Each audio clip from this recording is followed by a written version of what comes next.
Hi guys, ఇప్పుడు ఈరోజు మనం 9 టేబుల్ ఈజీగా ఎట్లా చేయాలో చూడబోతున్నాం. ఇదిగోండి రండి. ఫస్ట్ ఇట్లా రాసేసుకోండి.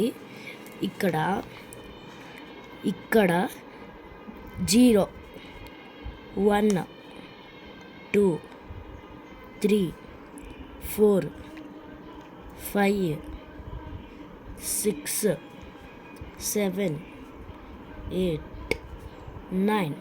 మళ్ళా ఇక్కడ రివర్స్గా కింద నుంచి రివర్స్. ఇప్పుడు ఇప్పుడు 0 9 పక్కనే రాయిరా, 9 పక్కన రాయిరా, 9 పక్కన రాయిరా.